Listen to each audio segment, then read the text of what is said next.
सहनाववतु सहनौ भुनक्तु सह वीर्यं करवावहै तेजस्विनावधीतमस्तु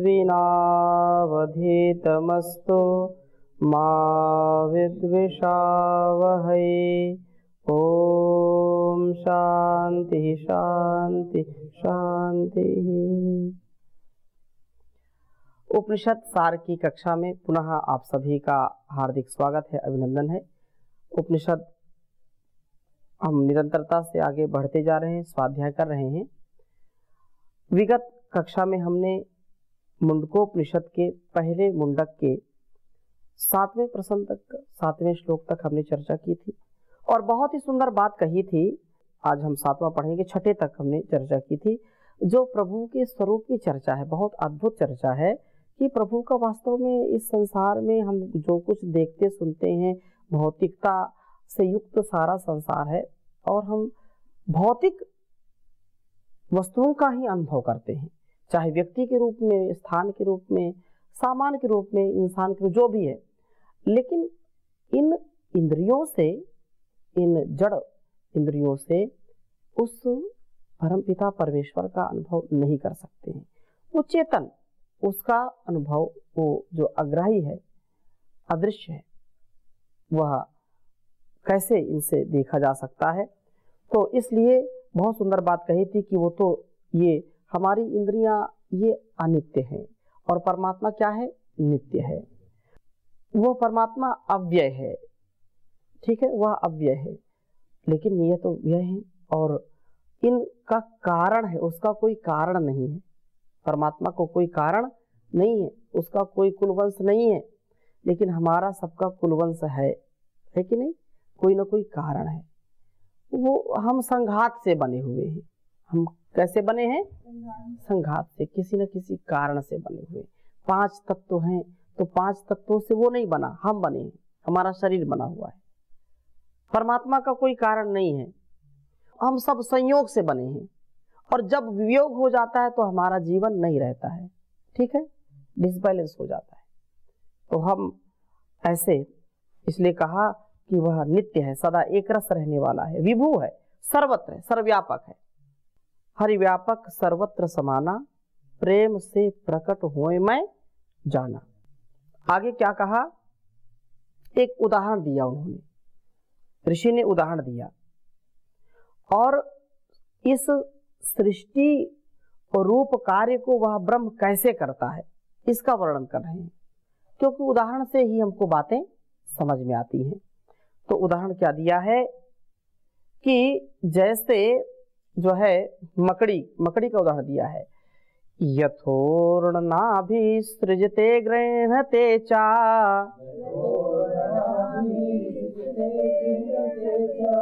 यथा पृथिव्यामोषधयः संभवन्ति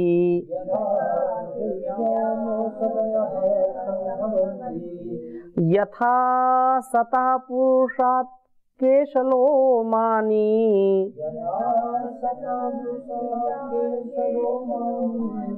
तथा अक्षरा संभवतीह विश्वम्।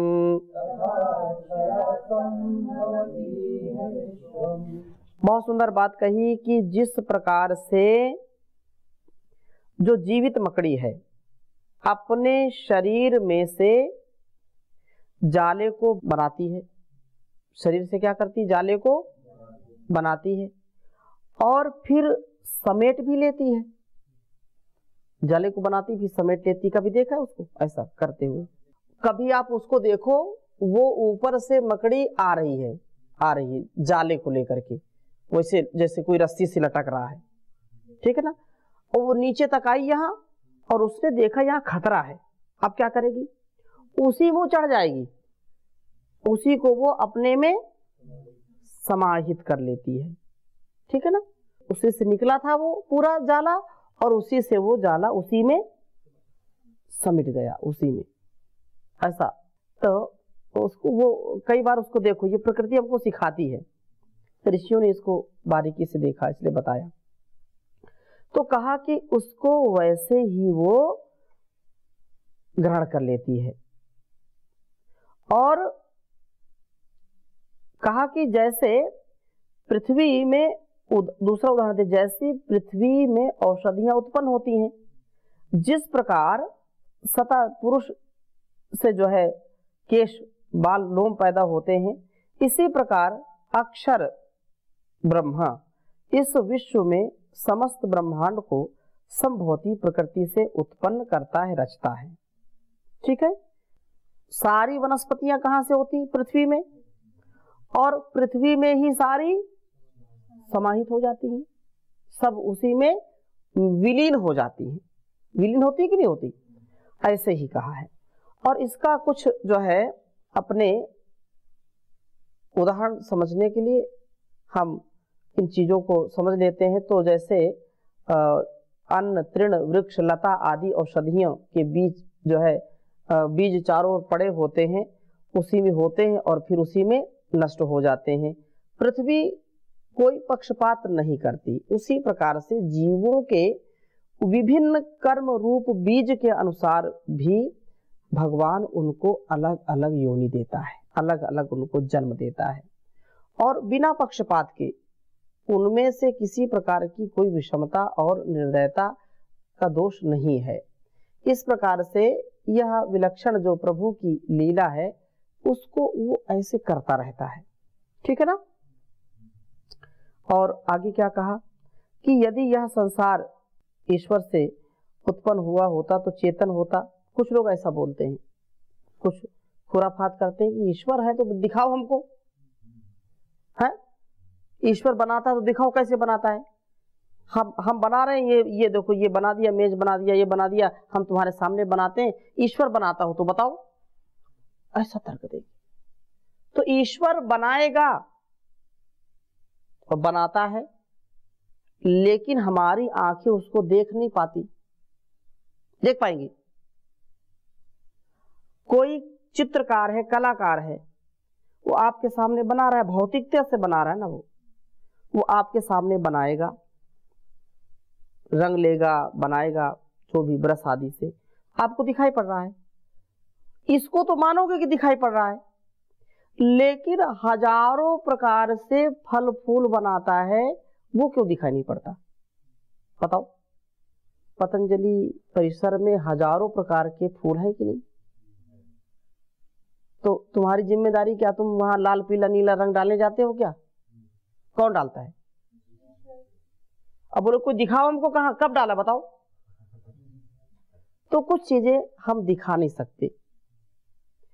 वो फूल के अंदर वो अपने आप वो चीजें आएंगी, कभी कमी उसकी आना ही पड़ती। नाना प्रकार के रंग बिरंगे हैं फूल खिलाता है, किसी को नीला, किसी को पीला, किसी को टाइट, किसी को ढीला, है किसी को सूखा, किसी को गीला। कौन बना रहा है? ईश्वर बना रहा है। ऐसे ऐसे पौधे, ऐसे ऐसे फूल, उनको आप पकड़ो तो लगता है ये पन्नी का है। कौन बनाएगा? उसमें बिल्कुल गीला होता ही नहीं, उसको आप बिल्कुल ताजा है, उसको आप नोच ऐसे करोगे वो लगता है पन्नी का बना हुआ है। और किसी फूल को आप नोच ऐसे लो तो रस निकलता है। कौन बना रहा है? किसी को सूखा, किसी को गीला, किसी को नीला, किसी को पीला। ये प्रभु की है लीला। तो इस प्रकार से कौन करता है यह? तो ये कहा कि उस परमात्मा की ही कृपा है, वही सबको बनाता है। और यह वास्तव में बहुत ही अद्भुत है, क्योंकि बिना उसके बनाए हो नहीं सकता। कारण होते हैं तो कार्य होता है, कारण नहीं तो कार्य भी नहीं। जैसे कोई जो है आटा है तो उससे आप पूरी बना सकते हैं, आटा है तो उससे रोटी बना सकते हैं, आटा है तो उससे और बहुत सारी चीजें बनाते हैं। क्या क्या बनाते हैं? पराठे बनाते हैं, बहुत मतलब कचौड़ी, जो भी पूरी कचौड़ी जो भी है। तो ये जो है अलग अलग प्रकार से, लेकिन आटा नहीं तो आप कुछ नहीं बना सकते ना। तो परमात्मा ने ये सारे संसार में जो कारण और कार्य के रूप में प्रकृति से सब कुछ बनाया है। तो लेकिन कोई ये कहे तो कैसे बनता? अपने आप बनता है, ये भी बात ठीक नहीं है कि अपने आप कैसे बन जाएगा। तो इसलिए संसार ईश्वर से जो है बना हुआ है, और वही वास्तव में जैसे जीवित मकड़ी के अंदर चेतन जीवात्मा जड़ शरीर में जाला बनाती है, आत्मा रहित मृत शरीर में वो जाला नहीं बना सकती। मकड़ी को मार दीजिए तो बनाएगी वो? बताइए। गाय दूध देती है, घास खाती है, दूध कैसे बन जाता है? कोई ना कोई तो बनाने वाला है। और गाय मर जाए, कितना आप चारों को खिलाओ, खाएगी क्या? दूध देगी क्या?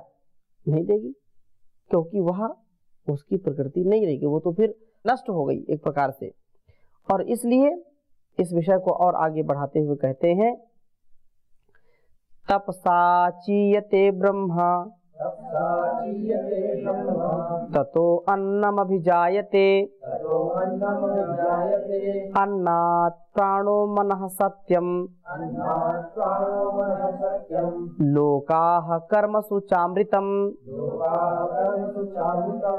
बहुत सुंदर बात कही है कि परमात्मा के ज्ञान रूपी तप से यह ब्रह्मांड विधिवत उत्पन्न होता है, क्योंकि उसके ज्ञान अनुकूल ही प्रकृति में सृष्टि रचने की क्रिया होती है। ततः उसके तप से जो है यह सृष्टि की उत्पत्ति हुई, और इसके बाद सृष्टि की रचना में सर्वप्रथम अन्न और अग्नि आदि आकाश आदि की उत्पत्ति होती है। तत्पश्चात जो है अन्न, ततः अन्नम, इस सृष्टि की रचना सर्वप्रथम अन्न अग्नि आकाश आदि की उत्पत्ति है। तत्पश्चात अन्न से प्राणों की, मन की और इंद्रियों की और उभय रूप लोकाहा ब्रह्मांड की उत्पत्ति होती है। चेतन जीवात्माएं भिन्न भिन्न कर्मानुसार भोग और जो है अलग अलग योनियों को प्राप्त होकर के शुभ अशुभ कर्मों के अनुसार, जिनका जैसा कर्म है, जैसा उनका प्रारब्ध है, वैसे ही वो अमृतम वेदोक्त यज्ञ याग आदि कर्मों करते हुए मुक्ति की प्राप्ति कर लेते हैं, और जो है आवागमन के चक्र से छूट जाते हैं। जिनकी निचली प्रवृत्ति है वो निचले योनि में जन्म लेंगे, कीट पतंग सरीसृप, हाथी घोड़ा कीड़ा मकोड़ा बिल्ली, वैसे ऐसे फिर गाय, ऐसे उपकारी पशु, तो अलग अलग प्रकार से वो जन्म लेते हैं शुभ अशुभ कर्मों की प्रवृत्ति के होने से। यहाँ अन्नात् प्राणो मनः सत्यम लोकाः कर्मसु चामृतम। लोकाः कर्मसु, जो कर्म है ना, कर्म के अनुसार ही व्यक्ति का जन्म होता है। आगे चलिए, कह रहे हैं कि अब अंतिम जो है इसमें, यह सर्वज्ञ सर्वविद्यस्य ज्ञानमयं तपः तस्मादेतद् ब्रह्म नाम रूपमन्नं च जायते। जो ब्रह्म सब कुछ का जाता है और समस्त सत्य विद्याओं से युक्त वेद ज्ञान को मनुष्यों के कल्याण के लिए सृष्टि के आदि में अग्नि आदि ऋषियों के द्वारा प्रकट किया गया जो ज्ञान, वो जो ज्ञानमय तप है, उसका ज्ञान ही वास्तव में तप कहलाता है। तस्मात् उस सर्वज्ञ सर्वशक्तिमान सर्वव्यापक ब्रह्म को ही समस्त नाम रूप ब्रह्मांड जायते उत्पन्न करता है, और अपने आप बिना ईश्वर के कभी यह पैदा या जन्म कभी इसका हो नहीं सकता। जो इस रचना को स्वाभाविक मानते हैं कि ये तो एक एक्सीडेंट हो गया, एक्सीडेंटल प्रक्रिया है, ये उल्का पिंड टकराया, ये हुआ वो हुआ, फिर अपने आप सृष्टि होती चली गई, तो ये अच्छी बात नहीं है, क्योंकि अपने आप कुछ भी होता नहीं है, कारण के बिना कार्य नहीं होता। तो ये निरंतरता के साथ अपने आप बिना ईश्वर के कभी पैदा नहीं हो सकते। जो इस रचना के स्वाभाविक कारण को मानते हैं तो युक्ति प्रमाण के विरुद्ध है, ऐसा हो नहीं सकता, क्योंकि स्वाभाविक रचना एक जैसी अवस्था में रह सकती है, उसमें परिवर्तन चेतन ब्रह्म के रूप में नहीं होता। इसलिए सृष्टि का रचनाकार कोई ना कोई है, यह स्वाभाविक रचना नहीं है। जो लोग बोलते हैं कि अपने आप हो गया, ऐसा बिल्कुल उचित नहीं है। अब मुंडकोपनिषद का प्रथम मुंडक द्वितीय खंड। तो प्रथम मुंडक के प्रथम खंड में ब्रह्म विद्या के प्रसार का क्रम, परा अपरा विद्या का स्वरूप बताया, जगत की उत्पत्ति का स्वरूप बताया, कैसे जगत की उत्पत्ति हुई। अब इस द्वितीय खंड में अपरा विद्या के अंतर्गत ब्रह्म की प्राप्ति में गौण और मुख्य कारण क्या क्या है, उसका वर्णन करते हैं कि ब्रह्म की प्राप्ति का कारण क्या है, कैसे हम प्राप्त कर सकते हैं, मुख्य साधन क्या हो सकते हैं और उसके गौण साधन क्या हो सकते हैं। तो बहुत सुंदर बात कही है। तदेतत् सत्यम मंत्रेषु कर्माणि कवयो यान्यपशस्तानि त्रेतायां बहुधा संततानि तान्याचर्थ नियतम सत्यकामा एषा वा पंथः सुकृतस्य लोके। वास्तव में तत् एतत् सत्यम, वास्तव में यह बात त्रिकाल सत्य है कि प्रत्येक जीवधारी जो कर्म करना चाहिए, परंतु उनका यथार्थ बोध कवियों और ऋषियों ने चारों वेदों में तानी अपश्यन समाधिस्थ होकर के उनके द्वारा किया और अन्यों को उनका वैसा ही उपदेश किया। मनुष्य का जो स्वधर्म है, जो स्वकर्म है, सत्य जो कर्म है या उनका जो एतत् सत्यम, तो उन ऋषियों ने जिन जिन कर्मों को वेद मंत्रों से या वेद मंत्रों में देखा था, तानी वे तीनों वेदों में बहुधा बहुत प्रकार से व्याप्त हैं। हे सत्य को चाहने वालों मनुष्यों, तुम लोग उनका नियम पूर्वक अनुष्ठान करो। इस मनुष्य शरीर में तुम्हारे लिए यही शुभ कर्म की फल प्राप्ति का साधन है, यही पंथ है। इससे बढ़कर के और कुछ हो नहीं सकता। यह मनुष्य का जीवन अत्यंत महनीय है। तो कहा कि मंत्रेषु तानि अपश्यन, योग समाधि के द्वारा अन्यों को उनका वैसा ही उपदेश किया है कि सत्य काम, हे सत्य के और ईश्वर के प्राप्ति के जिज्ञासुओं, तुम भी अपने इस मानव जीवन को यदि सफल करना चाहते हो, यह चेद वेदित सत्यमस्ति है न चेदिहा वेदीन महति विनष्टि भूतेषु भूतेषु विचित्य धीराः प्रेत्यस्मान् लोकाद् अमृता भवन्ति। कहाँ का ये? केवल उपनिषद का है ना। इह चेद वेदित सत्यमस्ति न चेदिहा वेदीन महति विनष्टि भूतेषु भूतेषु विचित्य धीराः प्रेत्यस्मान् लोकाद् अमृता भवन्ति। ये मनुष्य का जीवन ईश्वर की प्राप्ति का सबसे अच्छा सुंदर समय है, ये जीवन है।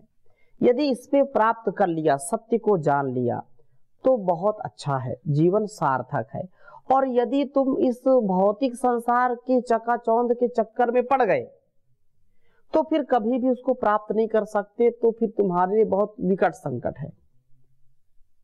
इसलिए इसको जो है जरूर प्राप्त करो। अथ सत्यमस्ति, यही सत्य है।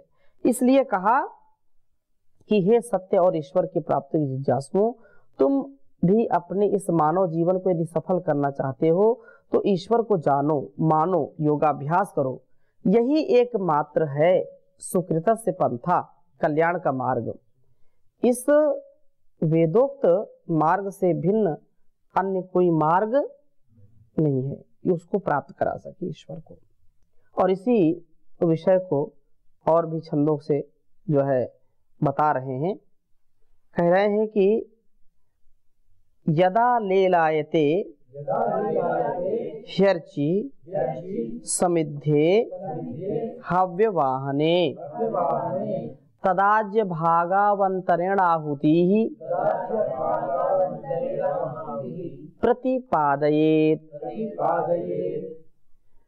कह रहे हैं कि जिस समय ये साधन बता रहे हैं, ईश्वर प्राप्ति के साधन के रूप में। कहा जिस समय भविष्य को देवताओं के पास अग्नि के प्रदीप्त हो जाने पर ज्वालाएं ले लाए थे, लपलपाने लगे। जब हम यज्ञ कुंड में अग्नि स्थापित करते हैं और अग्नि खूब लप लप लप बिल्कुल जब प्रज्वलित हो जाए, तब उसमें देवताओं के लिए भविष्य उसमें आहुति देनी चाहिए। और वह आहुति वास्तव में उस समय आज भागव अंतरेण, आज भाग की दोनों आहुतियों के स्थान को छोड़कर बीच में आहुति को देना चाहिए।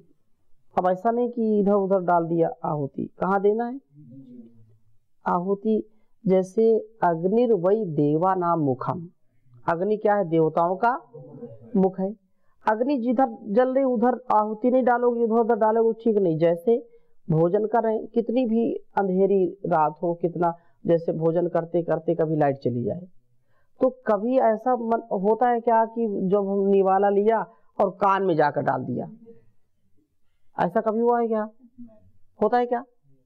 अब जा करके जो है नाक में डाल दिया, आंख में डाल दिया, ऐसा होता है क्या? सीधा कहा मुख में रखते हैं ना। तो अग्निर्वै देवा नाम मुखम, तो कहा जब लपलपाने लगे जो है अग्नि तेज हो जाए तो उस आहुति को बीच में डालना चाहिए भविष्य को। और आगे कहा यस्याग्निहोत्रम आदर्शम पौर्णमासम चतुर्मास्यम अनाग्रहणम अतिथि वर्जितम च, अनाग्रहणम च अतिथिर वर्जितम, अहुतम अवैश्वम देवम विधिना हुतम,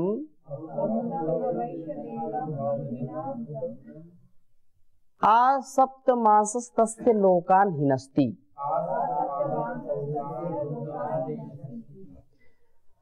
तो ये कह रहे हैं कि जिनका अग्निहोत्र आदर्शम अर्थात दर्श नामक यज्ञ से रहित है, पौर्णमास नामक यज्ञ से रहित है, चातुर्मास नामक यज्ञ से रहित है, आग्रायण कर्म से रहित है, अतिथि वर्जितम जिसमें अतिथि सत्कार नहीं किया जाता, अहुतम जिसमें समय पर आहुति नहीं दी जाती, जो बलि वैश्वदेव नामक कर्म से रहित है, अविधिना हुतम जिसमें शास्त्र विधि की अवहेलना करके हवन किया गया, ऐसा अग्निहोत्र उस अग्निहोत्री के सप्तमान सातों लोकान पुण्य लोकों का हिनस्ती नाश कर देता है। ये बात कह रहे हैं कि जो विधि पूर्वक नहीं डालता, यदा ही अर्चिर ले लायते। तो ये बात जो कही कि यस्य अग्निहोत्रम, जिस गृहस्थ के घर में नित्य दैनिक हवन नहीं होता और न कभी अमावस्या और पूर्णमासी के दिन ही होता है, कहने का आशय क्या है कि अंग्रेजी में क्या कहते हैं घर को? Home, HOME home. होम का मतलब यही है, अंग्रेजों ने तो जान लिया लेकिन हमारे लोगों ने भुला दिया। इस होम को भी होम कहते हैं, अग्निहोत्र को क्या कहते हैं? होम कहते हैं। अग्निहोत्र कहते हैं, होम कहते हैं, हवन कहते हैं, यज्ञ कहते हैं, देव यज्ञ कहते हैं कि नहीं कहते? अलग अलग नामों से। फिर इसको जो है अलग अलग तिथियों में करने से भी इसका नाम अलग अलग पड़ गया। तो बोले रोज करो। पहले क्या होता था कि बिना यज्ञ के, बिना आहुति दिए कोई घर में भोजन नहीं कर सकता था। तो ये जो है हमको समझना है। विषय बहुत अच्छा है, तो इसकी चर्चा हम और करेंगे आगे। यहीं पर विराम करते हैं।